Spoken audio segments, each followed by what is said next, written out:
Assalamualaikum warahmatullahi wabarakatuh. Yang terhormat Dr. Andes Nasharyati Satyaningsih MPD, beserta Ibu Maina Febriani SPD MPD selaku dosen pengampu mata kuliah pengantar sastra. Perkenalkan, saya Hanifah Ridwanul Azizah dari Program Studi Pendidikan Bahasa dan Sastra Indonesia dengan NIM 21014211029 akan mempresentasikan materi mengenai teori formalisme Rusia. Dalam materi teori formalisme Rusia, terdiri atas 3 pembahasan. Yang pertama, sejarah teori formalisme Rusia. Yang kedua, konsep dasar teori formalisme Rusia. Dan yang ketiga, ringkasan analisis novel yang menggunakan teori formalisme Rusia.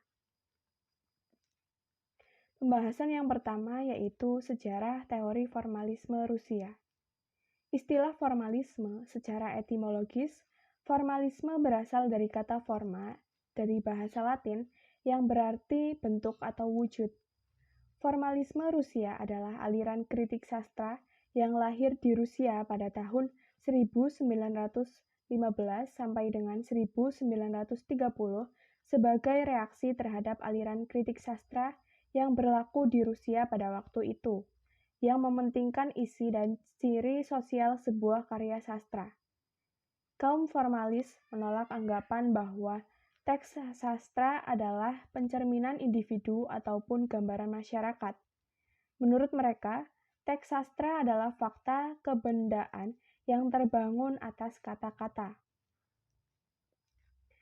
Faktor yang melatar belakangi munculnya teori formalisme yaitu terdiri atas 2 faktor.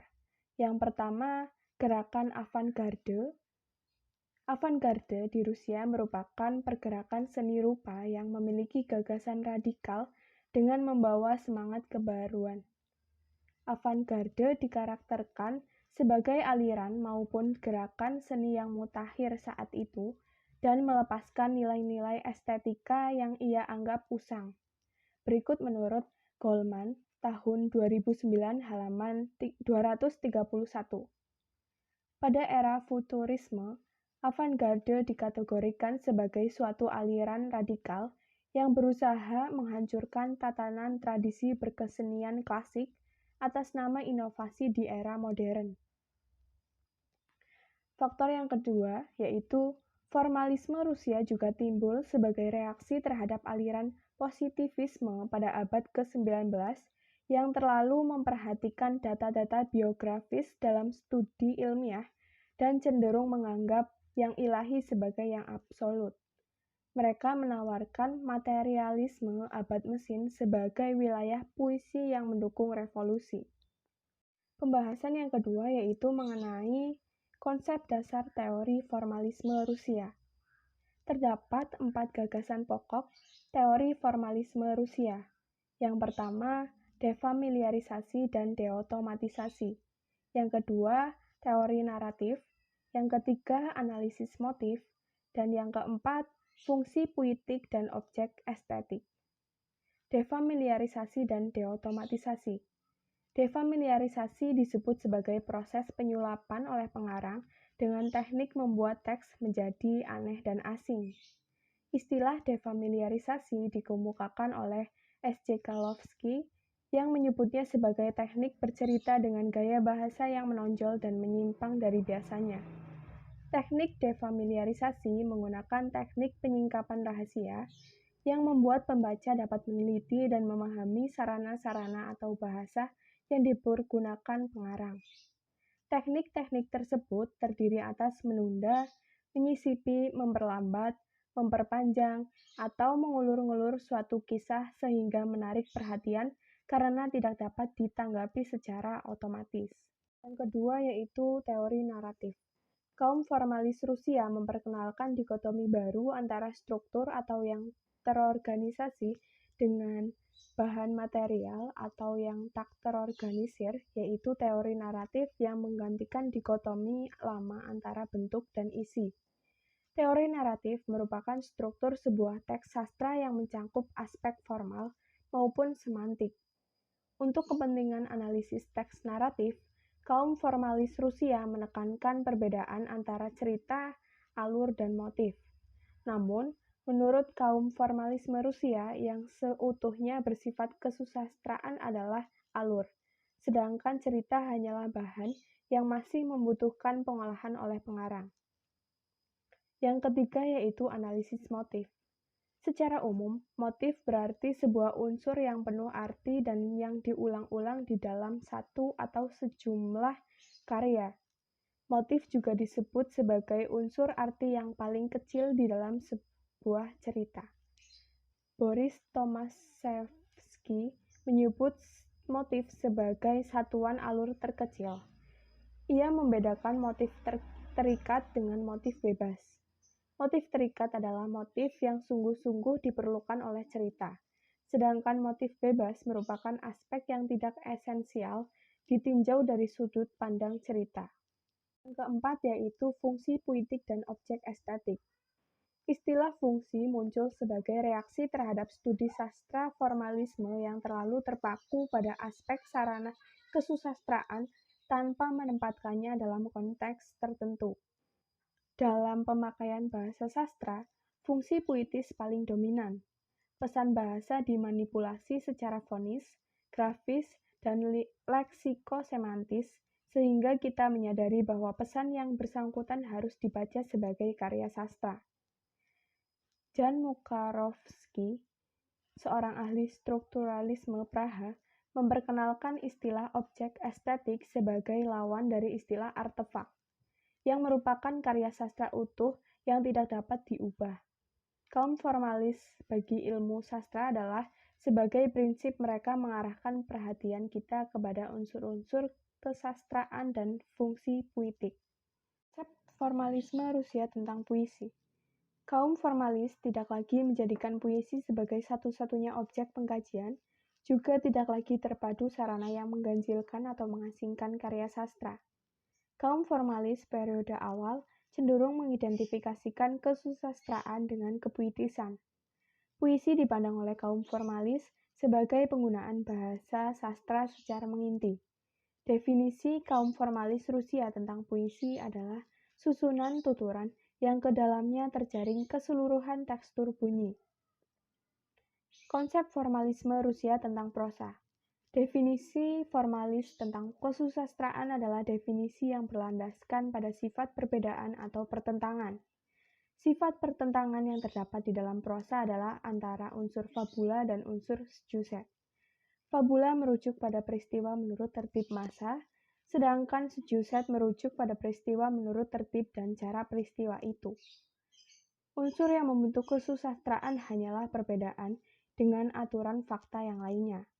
Menurut Viktor Shklovskij, sastra mempunyai kemampuan untuk memperlihatkan kenyataan dengan suatu cara baru, sehingga sifat otomatis dalam pengamatan dan penerapan pembaca didobrak dengan sarana bahasa.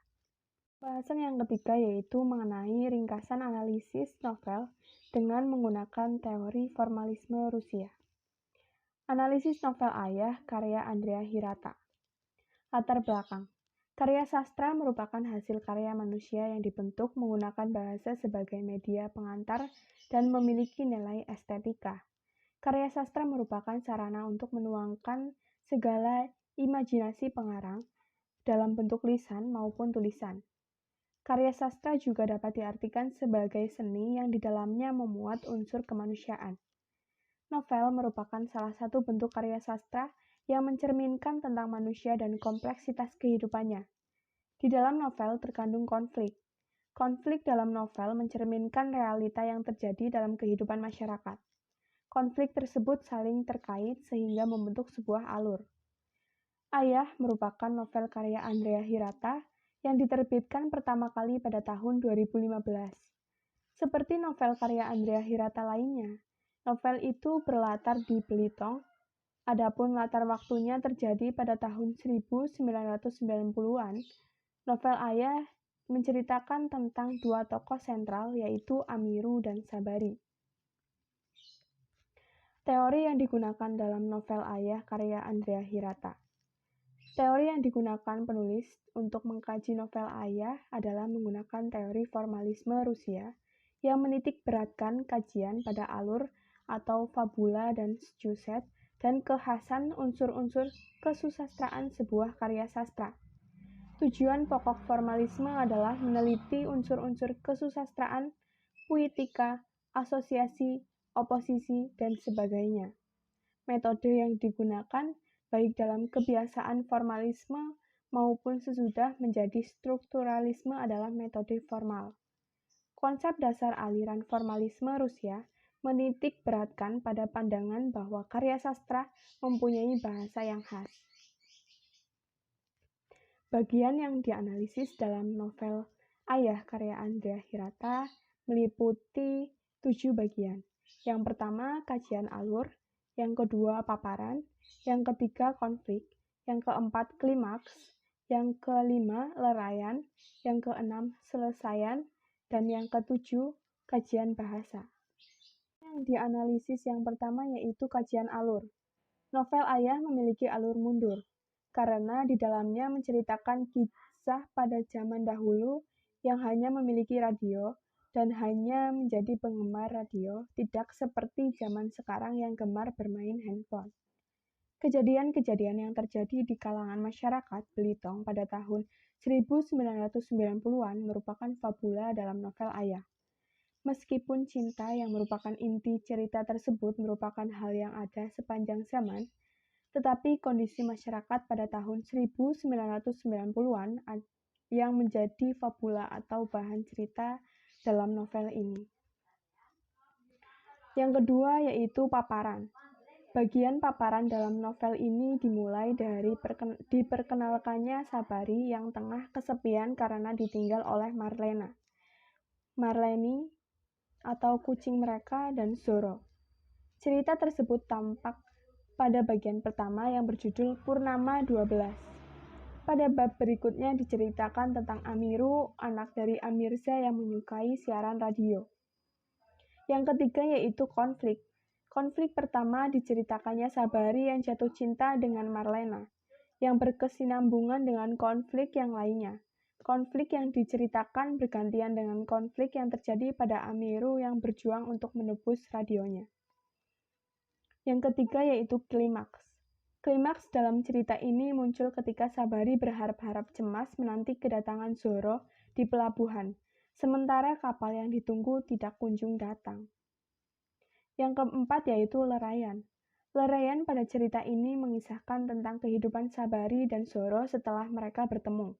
Dalam bagian ini dikisahkan pula bahwa mereka berdua hidup bahagia dan saling menyayangi. Bagian yang dianalisis yang kelima yaitu selesaian. Bagian selesaian menceritakan tentang kehidupan tokoh Sabari dan Marlena di akhir hayat mereka. Selain itu menceritakan kehidupan Ukun dan Tamat, yang merupakan kedua sahabat Sabari yang gigih mencari Zoro dan Marlena.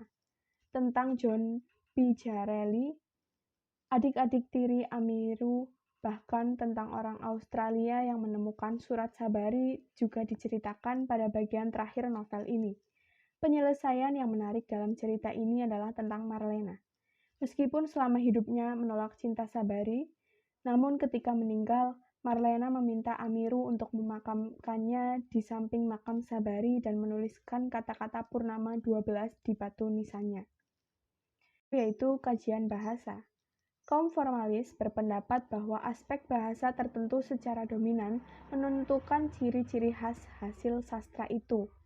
Misalnya rima ataupun matra, atau aspek apapun juga sehingga dalam sastra, analisis, dan interpretasi karya sastra, aspek-aspek lain seringkali menyangga hal yang dominan tersebut. Dalam novel Ayah, karya Andrea Hirata menggunakan ungkapan-ungkapan yang khas, karena berlatar Belitung, Sumatera, yang kental dengan budaya Melayu, kalimat-kalimat yang bernuansa Melayu sangat mendukung penceritaan dalam novel tersebut. Ciri kebahasaan yang paling dominan dalam novel ini adalah penggunaan majas seperti metafora, personifikasi, perumpamaan, dan hiperbola. Yang terakhir adalah hasil. Berdasarkan analisis tentang fabula dan syuset, diketahui bahwa fabula atau bahan cerita novel Ayah adalah kisah hidup Sabari dan Marlena, serta keadaan masyarakat Belitung pada tahun 1990-an. Fabula tersebut diolah menjadi syuset yang bagus dengan menggunakan alur mundur dalam fragmen yang menarik, sehingga bagian penutup cerita cukup memberikan kejutan bagi pembaca.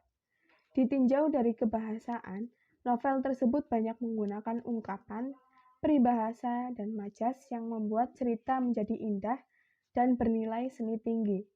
Secara keseluruhan, novel ini cukup bagus dan menarik serta memiliki banyak kelebihan dibanding novel lainnya.